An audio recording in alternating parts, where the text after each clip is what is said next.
Central vista project की जगह 40 major hospital build किए जा सकते थे। सेकंड वेव ने भारत को तबाह कर दिया, नरेंद्र मोदी गायब। Hey welcome back beautiful peoples. As you know guys, second wave आई, इंडिया की हालत बद से बदतर हो गई, लाशों के ढेर लग गए। और आज हम इंडियन मीडिया की बात तो बिल्कुल भी नहीं करेंगे। आप जानते ही हैं क्यों नहीं करनी उनकी बात, but at the same time Indian media लग गई अपने काम करने में, डिफेम करने में। पर इंटरनेशनल मीडिया कहाँ चुप बैठने वाली थी। According to this international media outlets, हमारे सुप्रीम लीडर की रॉन्ग डिसीजंस ने सिचुएशन को और ज़्यादा हार्श बना दिया। और उनके सपोर्टर कहते हैं कि ये सब फॉरेन मीडिया मोदी की रेपुटेशन को खराब करने में लगे हुए हैं। ये सब डिजास्टर जो हुआ वो बैड लीडरशिप की वजह से हुआ। इसका कोई एविडेंस तो है नहीं। ओ भाई, उनको एविडेंस दो, इन भक्तों को एविडेंस सबसे पहले दो। ये सब जानते हैं कि हमारी इनकम्बेंट गवर्नमेंट के रेकलेस डिसीजंस का बड़ा योगदान है इस सिचुएशन को इनबैलेंस करने में। Let's move on to international medias headlines, जिन्होंने भर भर के क्रिटिसाइज किया। आप जानते ही हैं किनको। न्यूज की एक्सप्लेनेशन शुरू करते हैं। The Australian, according to the Australian, Modi ने इंडिया को तालाबंदी से बाहर निकाला और कोविड सर्वनाश में ले गए। ये अलग बात है कि हमारी इनकम्बेंट गवर्नमेंट ने पूरा चट्टा लिख के आप हमें क्रिटिसाइज कैसे कर सकते हो। और एनडीए गवर्नमेंट हमेशा ही अपनी इमेज को लेकर अनकंफर्टेबल रही है, आप जानते ही हैं। The Japan Times, Japan I love, but back to the topic. Japan time कहते हैं कि दुनिया की सबसे बड़े कोविड-19 संकट से इंडिया पर मोदी की पकड़ को खतरा।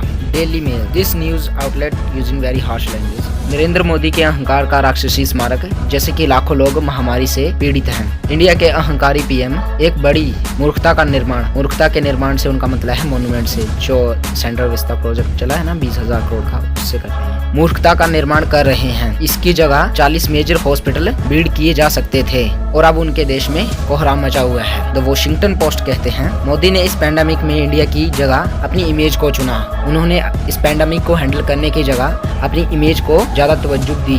कुछ मैं इससे एग्री करता हूँ, पर इस बारे में हम बात करेंगे नहीं। चलिए आगे बढ़ते हैं। द गार्डियन, हर कोई गुस्से में है सेकंड वेव को लेके मोदी की आलोचना। एक और हेडलाइन है द गार्डियन की, लेकिन ये हेडलाइन ओपिनियन बेस्ड है, तो इस बात का ध्यान रखना।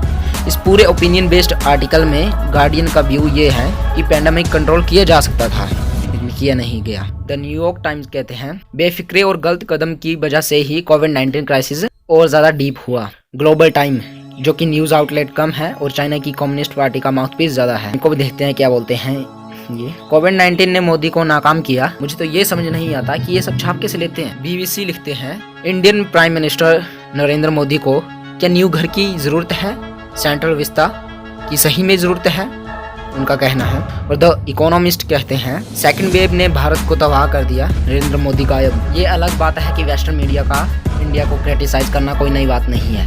उनके लिए इंडियन पॉवर्टी हमेशा ही न्यूज फ्यूल रही है और आगे भी रहेगी।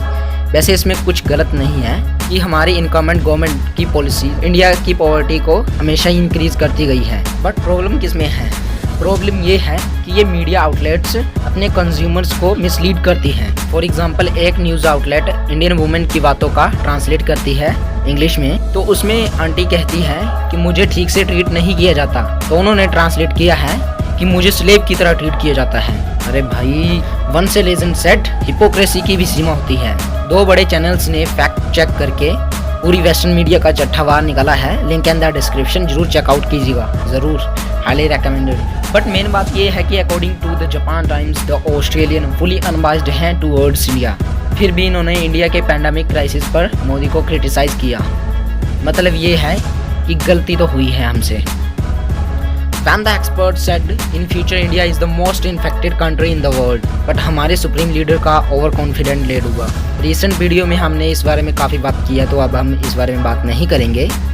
और अनदर प्रॉब्लम है हमारी इनकम्बेंट गवर्नमेंट से कि वो हमेशा ही ऑब्सेस्ड रहते हैं अपनी इमेज को लेके, हमेशा उसको फिक्स करने में लगे रहते हैं without addressing the core issue. तो यही एपिसोड था। सब्सक्राइब करके जाइएगा।